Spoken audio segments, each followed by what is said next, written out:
You may have heard about the new supplementary set Jumpstart. It's a non-standard set that's set to release on July 17th, with a little leeway around that date due to the disruption caused by the global pandemic that we are all in. But what is Jumpstart, and should you care about it if you're a Commander player? Yes, you should. That's what the video is about, and that's why you clicked on the video. I mean, you're not just like, oh, Commander, Jumpstart? You know, yes!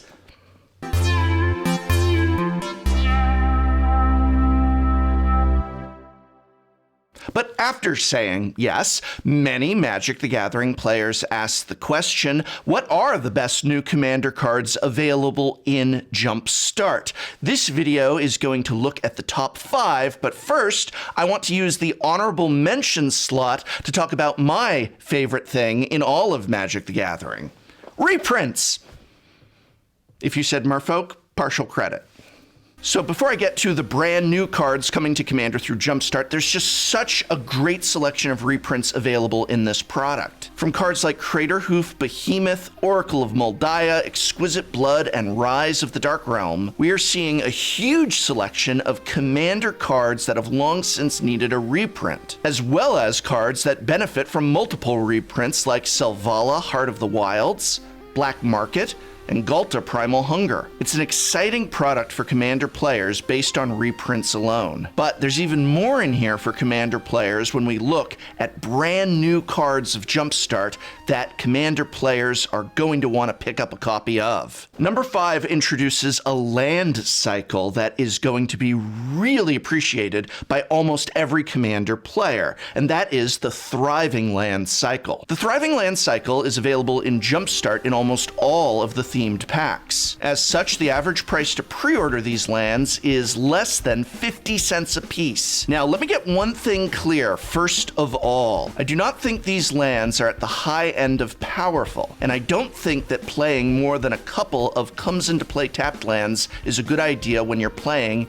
at higher power levels. Dropping one of these against a Chulane or Corvold deck is never going to feel particularly great. What they are good for, however, is helping players who like to play at more casual levels have access to better color fixing outside of fetch lands. Fetch lands have become a bigger part of certain decks in Commander for better or worse, and as well as being necessary for landfall decks and decks like the Gitrog monster to function optimally, they also give players who'd like to play 3+ color decks the ability to have a smoother mana base and overall better experience. But now we have Thriving Bluff, Thriving Grove, Thriving Heath, Thriving Isle, Thriving Moor. And I think that you'll agree these lands are a lot better than Guild Gates and other tap lands that provide only 2 fixed colors, as they contribute a lot more to having playable opening hands thanks to their flexibility. If you're running a budget Alesha who smiles at death deck, for example, and you primarily need red mana for your creatures, but white and black for certain other creatures, you'll be able to use the Thriving Lands to give you better access to double white, double black, and double red as needed for certain spells. While I'm still in favor of seeing dramatic fetch land reprints, I feel that these lands are Wizards of the Coast trying to placate us by saying, fine, how about something that will help casual players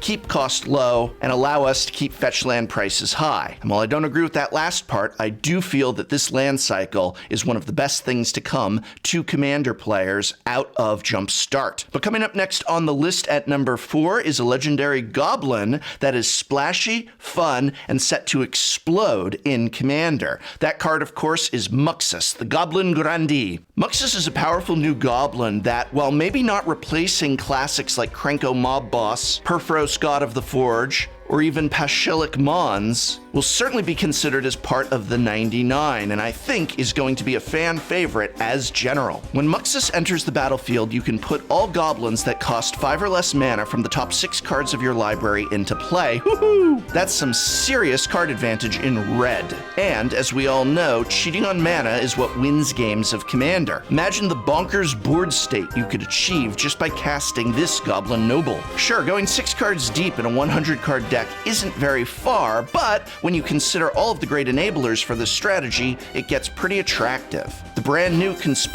Snoop lets you see the top card of your library and play it if it's a goblin, allowing you to pick and choose some of what you get to cheat into play. But the most powerful card to run with Muxes is undoubtedly Goblin Recruiter. By casting this goblin, we can stack the top of the deck to set up Muxes for an insane turn. It's probably one of the best 2-card goblin combos there is, so don't sleep on it. Cards like Goblin Lackey and Warren Instigator can let us drop Muxes ahead of curve by connecting with a goblin if Muxes is in our hand. If Muxes is in our deck, we can simply use the ability on Mog Catcher to bring it out for only 3 mana. Considering the potential landslide of advantage you'll get from doing this, it's a very powerful play. When not in the command zone, Muxes also fits great into Wart, Bogart, Ante. With the myriad ways to sacrifice Muxes available in Rakdos colors, you can reset Muxes back to your hand with minimal effort, only to recast it again and again for maximum value. Another fantastic commander to slot Muxes into is Grenzo, Dungeon Warden, as the resolution of Muxes' ability puts cards back on the bottom of the library. Though they are in a random order, chances are you can set things up to take advantage of knowing what's on the bottom to enable Grenzo to reanimate things with this ability. Now, coming up at number 3 is a card that I am currently brewing a commander deck around. I think you're going to love it when that video is released, but I really got to talk about it here, both as commander and part of the 99, and that card is Neith of the Dire Hunt. Neith of the Dire Hunt is an exciting new Gruul card that gives some much-needed card draw to decks that love to brawl. Being given cards for when creatures become blocked or when they fight can lead to a steady stream of cards throughout the game, and being able to have your fight spells replace themselves by adding on card draw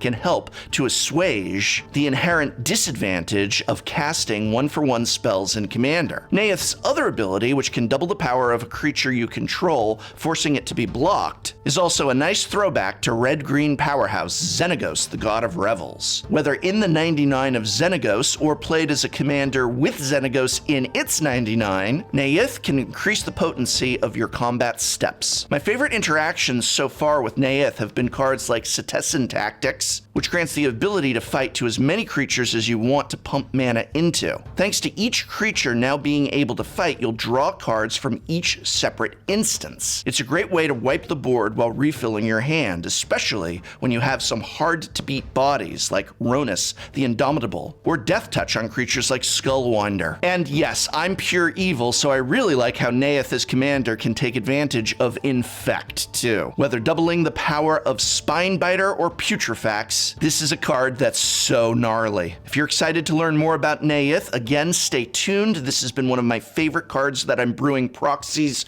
around, and I'm gonna have a deck tech up on it in detail soon. All right, we're down to the top 2. No, wait, we're up to the top 2. How does direction work on a listicle such as this? Well, either way, Commander players are going to find this next card absolutely blessed to be a part of their deck, or perhaps leading it, as it's Emil the Blessed. Emil the Blessed is blessed with a very relevant activated ability, being able to flicker another creature we control for 3 generic mana. What makes this particular legendary unicorn so exciting is the fact that, unlike Eldrazi Displacer, the activated ability doesn't require colorless type mana. Now, if you're unfamiliar with what I'm talking about here, then here's a quick rundown. There's colorless mana and generic mana. Generic mana can be paid for by any color or type of mana. Colorless mana, which is represented by this symbol, is an actual type of mana. Generally speaking, the difference won't come up that often, thank goodness. I'm not a big fan of it, to be honest with you. But when a card requires specifically colorless mana, that means that it needs to come from a card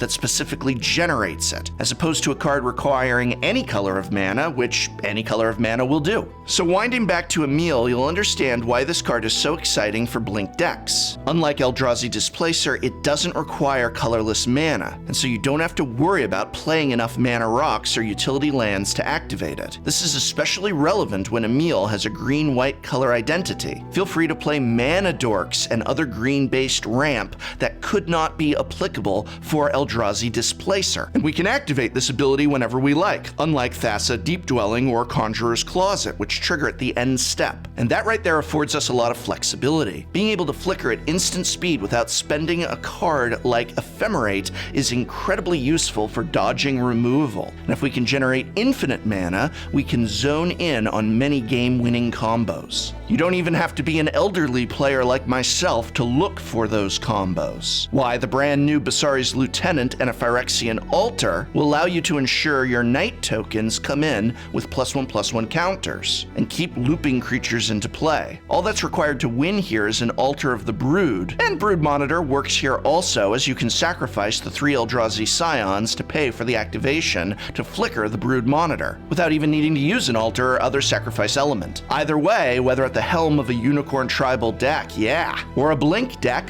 kinda evil, or just in the 99 of Rune of the Hidden Realm, Emil can do a lot of work. The activated ability lets us dodge removal, and the ability to put counters on our creatures lends it to the counter-based synergies. The Lord of all horses indeed. Of courses of courses. So what's the #1 card from Jumpstart that I'm most excited about for Commander?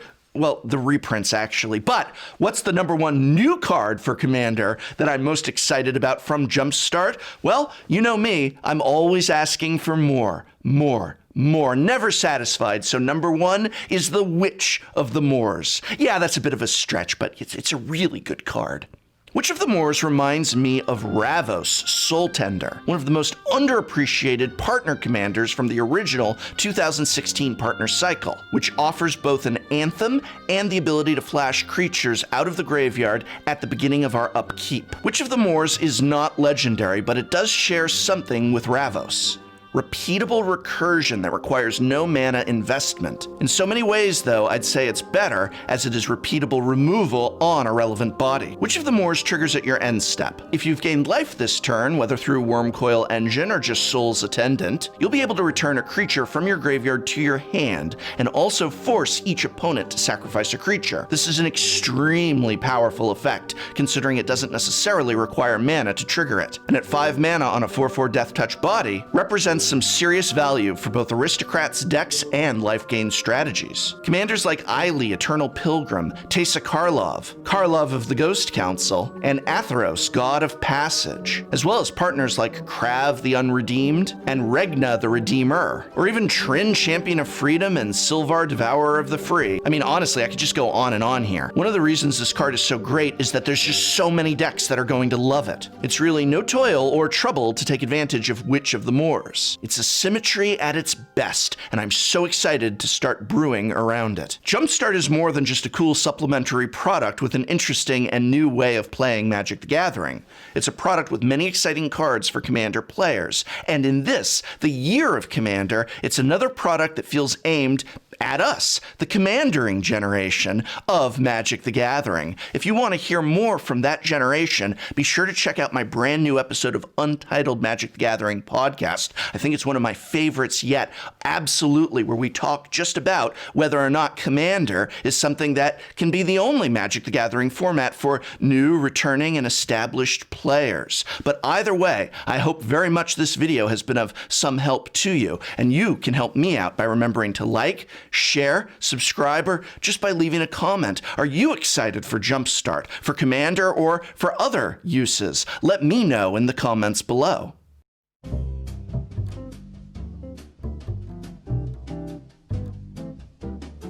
Characters are connected. Like if I pick a commander, I will go on the Wikipedia and be like, okay, what is that character's history? How does it fit in with this whole storyline?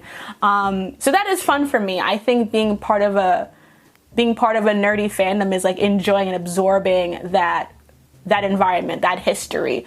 Because it really tells you sort of like, in terms of newer stories, where things should be going and like what has progressed and what has not progressed in terms of like who's writing these stories. And I think that I love when you can see narrative in cards. I like that art form as someone who's really into comics and manga. Like I think that that's so compelling and interesting, and I think because Magic is a game with story, with characters that tries to build these universes, it is so valuable to like look at all of it together, especially when you get a card like Sisay's Descendant, which I have, and I'm just like, oh, I love having all those cards together to be like, look at this card having an actual legacy in the cards. Like that to me is really fun and cool. I get really into that stuff.